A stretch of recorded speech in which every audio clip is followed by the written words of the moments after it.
Hello friends, welcome to navigate institute. आप सभी का स्वागत है हमारी स्किल डेवलपमेंट के प्रैक्टिस सेशन में।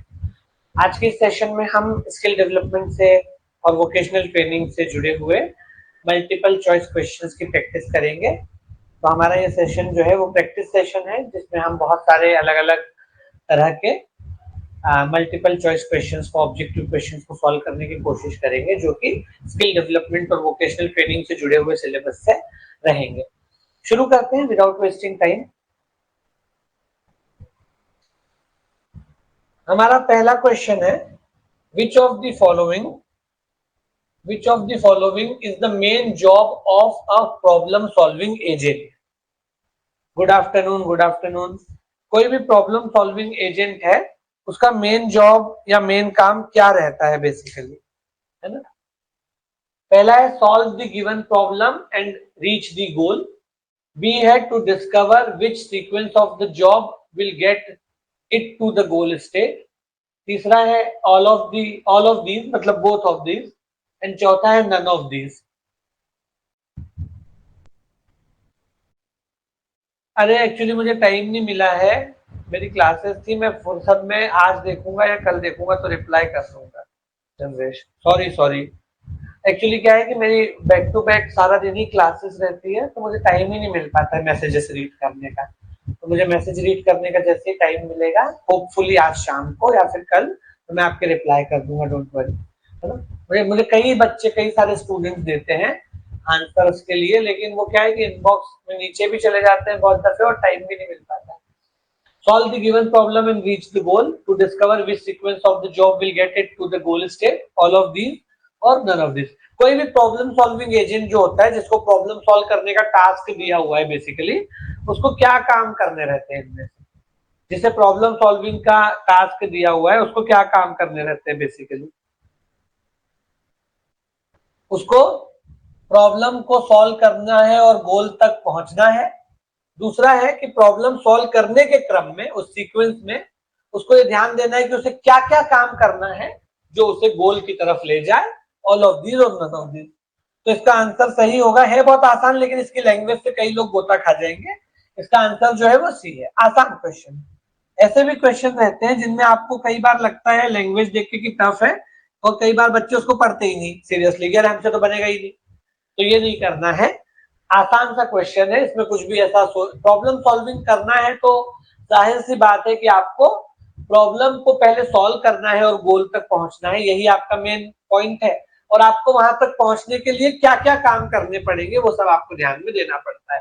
तो एक पूरा कि भाई मैं क्या करूं तो वहां तक मैं पहुंच पाऊंगा सॉल्यूशन तक, ये प्रॉब्लम सॉल्विंग टेक्निक का एक तरीका होता है। ठीक है, आगे बढ़ते हैं।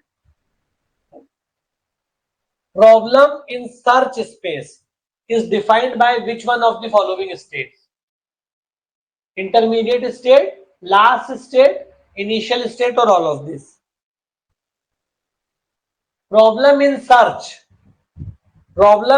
is in search space। ये कौन सा स्पेस है बेसिकली, आप क्वेश्चन को समझ पा रहे हैं। ये पूछ रहा है कि प्रॉब्लम इन सर्च स्पेस जो है, मतलब प्रॉब्लम अभी सर्च के फेज में हम खोज रहे हैं, वो इनमें से कौन सी स्टेट में आएगा प्रॉब्लम सॉल्विंग की। Intermediate state, last state, initial state और सभी में आएगा, ये आपको बताना है। डी, कुछ लोग बता रहे हैं डी, और कोई। आपको ये बताना है कि हम प्रॉब्लम को सर्च कौन से स्टेट में करते हैं, लास्ट स्टेट में करते हैं, इंटरमीडिएट में करते हैं, शुरुआती में करते हैं या सभी में करते हैं। अरे भाई इनिशियल में करते हैं ना, आखिरी तक क्या प्रॉब्लम ही सर्च करते रहोगे तो सॉल्यूशन कहां से निकालोगे। पहले ही सबसे पहले प्रॉब्लम को आइडेंटिफाई करना रहता है कि भाई है क्या दिक्कत।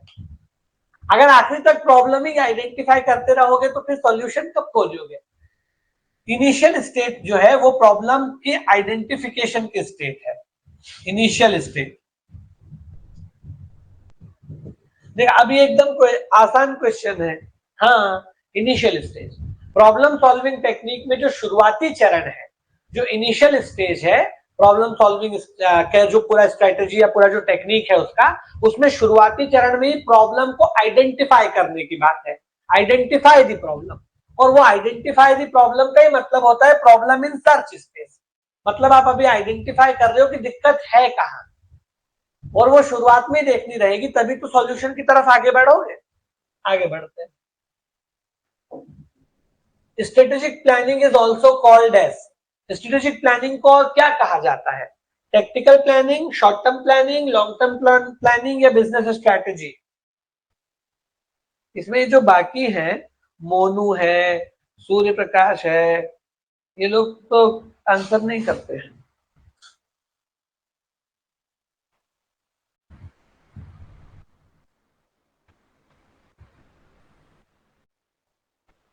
स्ट्रेटेजिक प्लानिंग को और किस नाम से जाना जाता है? Tactical planning, short term planning, long term planning या बिजनेस पॉलिसी?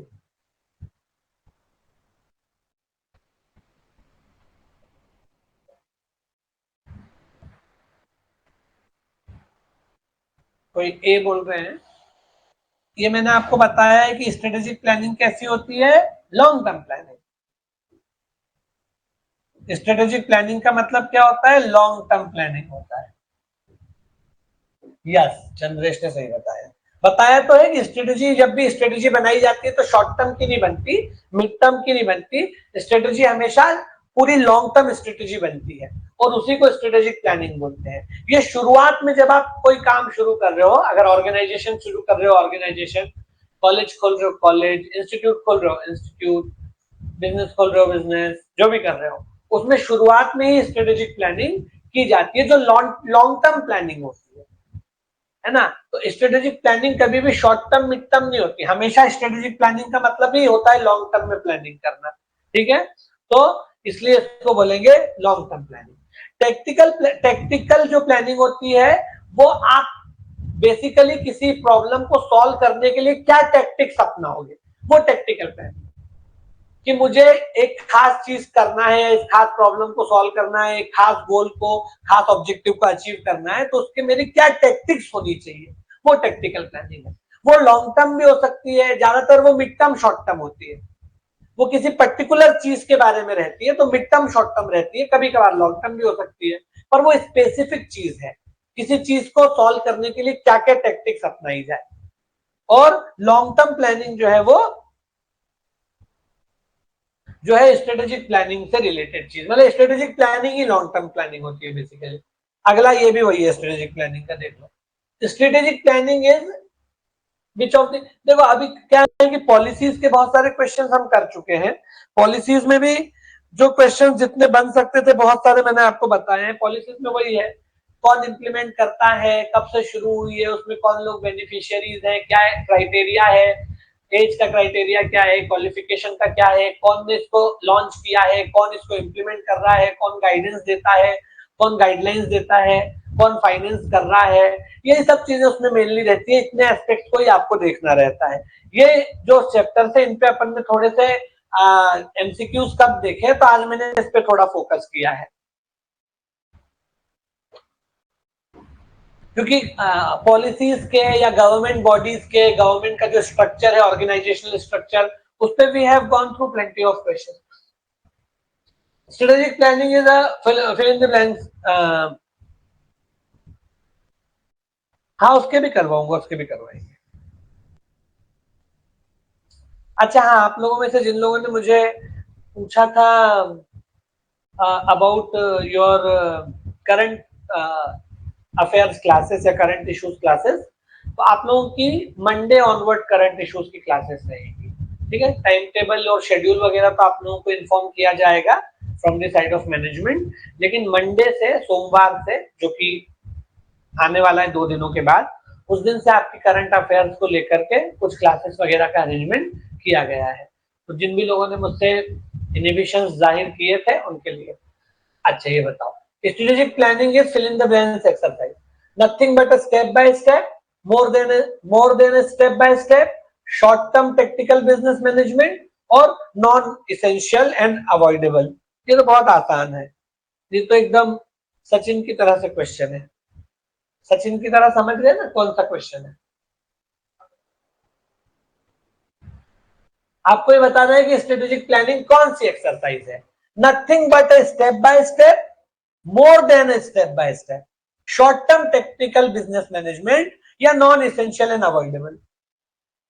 बताओ, बहुत आसान है, जल्दी से बताओ, फिर आगे भी बढ़ना है। पीयूष, आकांक्षा, शुभम, अनिल, क्या आंसर आएगा इसका? स्ट्रेटेजिक प्लानिंग क्या है? बस स्टेप बाय स्टेप चलना है, इससे ज्यादा कुछ नहीं है। स्टेप बाय स्टेप चलने से भी ज्यादा बहुत कुछ चीजें इसमें है। ये बिजनेस के लिए ना जरूरी नहीं है, इसको छोड़ा जा सकता है। और शॉर्ट टर्म टेक्निकल बिजनेस मतलब कम समय के लिए जो देखो यहाँ टेक्निकल आ गया ना, मैंने बोला ना टेक्निकल का मतलब क्या होता है? Short term. अभी आपने पूछा था टेक्निकल, कोई शॉर्ट टर्म प्रॉब्लम को सॉल्व करने के लिए क्या टेक्निक्स होती है, वो यहाँ आ गया टेक्निकल, शॉर्ट टर्म टेक्निकल, वही टेक्निकल है। तो जी राइट आंसर इज बी। ये भी आपको कहीं को लगेगा लैंग्वेज से कि बड़ा कोई खतरनाक आंसर होगा या खतरनाक क्वेश्चन होगा, जबकि बहुत आसान क्वेश्चन है। आपको सिर्फ स्ट्रेटेजिक प्लानिंग की भाई ये जो है सिर्फ स्टेप बाय स्टेप चलना नहीं है, पूरी ओवरऑल प्लानिंग होती है लॉन्ग टर्म की, ओवरऑल प्लानिंग होती है लॉन्ग टर्म की, इसीलिए उसको स्ट्रेटेजिक प्लानिंग बोलते हैं। तो ये सिर्फ स्टेप बाय स्टेप नहीं है, उससे भी काफी ज्यादा बहुत कुछ है। क्लियर है? आगे बढ़ते हैं, उससे भी काफी ज्यादा बहुत कुछ है। अगला, strategic planning is formalisation of planning where plans are made for fill in the blanks periods. Shubham कहेंगे आज स्ट्रेटेजिक प्लानिंग में कितने समय, ये तो आसान ही है, ये तो और भी आसान है। तो दी क्वेश्चन इज डी, जो मैं बता रहा हूं वही इतने समय से ही बता रहा हूं, लॉन्ग टर्म आसान है, लेकिन अगर आप नहीं पढ़ोगे तो बहुत आसान क्वेश्चन भी आपके लिए मुश्किल हो जाएगा। ये कोई इसमें आपको बहुत टेक्निकल सब्जेक्ट की तरह दिमाग नहीं लगाना, कोई इक्वेशन नहीं सॉल्व करना, कोई थ्योरम नहीं प्रूव करना या कोई न्यूमेरिकल सॉल्व नहीं करना है। ये बहुत आसान क्वेश्चन है, लेकिन अगर आप नहीं पढ़ोगे तो आसान तरीन क्वेश्चन भी आपके लिए मुश्किल तरीन हो जाएगा। आगे बात समझ में? इसलिए तो answer is long term planning होती है स्ट्रेटेजिक प्लानिंग में, हम लोग डिस्कस कर ही चुके हैं। अगला question, strategic planning as a broad concept consist of, हाँ this is good question, micro and macro environmental analysis, B inputs as well as outputs, C business and corporate strategy, and D strategy formulation and strategy implementation। ये बताओ।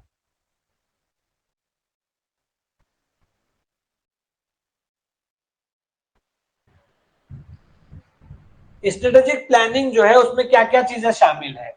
Micro और macro environment का analysis, input और outputs को देखना, business and corporate strategy, और strategy का formulation और उसका इंप्लीमेंटेशन।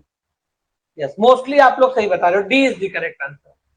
स्ट्रेटेजिक प्लानिंग में स्ट्रेटेजी को बनाना और उसका इंप्लीमेंटेशन कैसे होगा इस चीज को देखना, ये दोनों शामिल है। मोस्टली आप लोगों ने सही बताया। Okay, D is correct answer. अगर आपने दो भी एलिमिनेट कर दिए तो भी आपका 50% काम हो गया है, आपकी कम से कम 50% चांसेस है कि आप सही कर लोगे। दो एलिमिनेट करना आधे गढ़ जीत लेने के, मतलब आधा किला आप फतेह कर लिया है, ऐसा आप मान के चलो। दो ऑप्शन को एलिमिनेट करना भी आधा गढ़ जीतना है।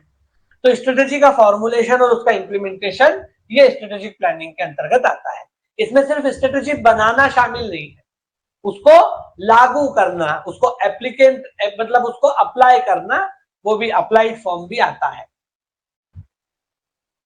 नहीं, बट वो होलिस्टिक उसको नहीं ले रहा ना, होता सब कुछ है। लेकिन आप खुद मुझे बताओ कि क्या स्ट्रेटेजिक प्लानिंग सिर्फ बिजनेस और कॉर्पोरेट में होगी? उसमें भी होती है, लेकिन उसी में होगी ये नहीं है ना। आपको समग्रता में जो ऑप्शन हो उसको देखना है, जो कॉम्प्रिहेंसिव है, जो टोटलिटी में बात कर रहा है, क्योंकि आपसे जनरलिस्टिक बात पूछी गई है, और जनरलिस्टिक बात पूछी जाए तो आप स्पेसिफिक आंसर भी दे सकते हैं। जनरलिस्टिक बात का आंसर भी जनरलिस्टिक होता है, स्पेसिफिक क्वेश्चन का आंसर भी स्पेसिफिक होता है। या आपसे जनरलिस्टिक टर्म्स में बात की गई है तो आंसर भी कैसा होगा? जनरलिस्टिक होगा। ये क्या हो रहा है? स्पेसिफिक आंसर है ये वाला। जो अगर मैं इस ऑप्शन की बात करूं, ये स्पेसिफिक आंसर है, क्योंकि ये बोल रहा है कि सिर्फ बिजनेस और कॉर्पोरेट में स्ट्रेटेजी बनाई जाती है या स्ट्रेटेजिक प्लानिंग की जाती है, जबकि ऐसा नहीं है। आप अगर कोई एनजीओ खोल रहे हो जिसमें आपको ना तो कोई बिजनेस है ना कोई कॉर्पोरेट है, तब भी आपको स्ट्रेटेजिक प्लानिंग चाहिए। अगर आप कोई नॉन प्रॉफिट ऑर्गेनाइजेशन खोल रहे हो उसमें भी चाहिए। आप कोई आंदोलन करने जा रहे हो उसमें भी चाहिए, है ना। आप कोई इंस्टीट्यूट खोल रहे हो उसमें भी चाहिए, हर चीज के लिए चाहिए। इसलिए ये D is the correct answer. अगला, which of the following is an essential employability skill. इसमें से कौन सी ऐसी है जो एम्प्लॉयबिलिटी स्किल है, उसके बिना आपका काम नहीं चलेगा। एम्प्लॉयबिलिटी आपके सिलेबस में एक टॉपिक है इन्हांसमेंट ऑफ एम्प्लॉयबिलिटी, जो मैंने पढ़ाया भी है। इन्हांसमेंट ऑफ एम्प्लॉयबिलिटी, ये उसका क्वेश्चन है। तो क्या क्या चाहिए? पहला है टीम वर्किंग, बी है verbal and non verbal communication, C है प्रॉब्लम सॉल्विंग एटीट्यूड, और चौथा है all of the above.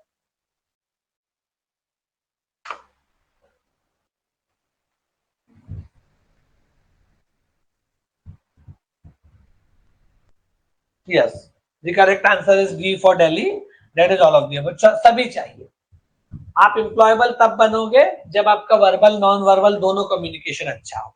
Verbal मतलब आप कैसे इन्फ्लुएंस करते हो लोगों को, कैसे मोटिवेट करते हो, कैसे परसुएट करते हो, कैसे इंटरपर्सनल रिलेशंस कैसे बनाते हो।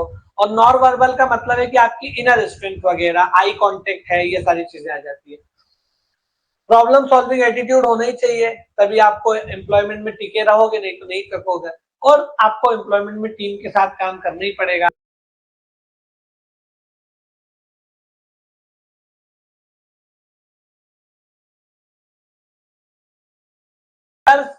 at an organization analyze the current situation of their organization and then develop plans to accomplish its mission and achieve its goals। है, ये तो बहुत आसान है। सेक्टर स्किल काउंसिल जो है वो एक ऑटोनोमस बॉडी है, स्वायत्त निकाय है। और दूसरा है कि सेक्टर स्किल काउंसिल्स को हम लोग कंपनी एक्ट 2013 का हमारी पार्लियामेंट में जो अमेंडमेंट हुआ है उसके सेक्शन 8 के तहत आप इसको रजिस्टर करवा सकते हो, एक कंपनी या एक सोसाइटी के रूप में। तो दोनों ही सही है, ये C is the correct answer, right. C is the correct answer. आप लोग सही सही बताते हो वैसे जनरली, तो कुछ कुछ में कंफ्यूज होते हो, बाकी में सही बताते हो मोस्टली।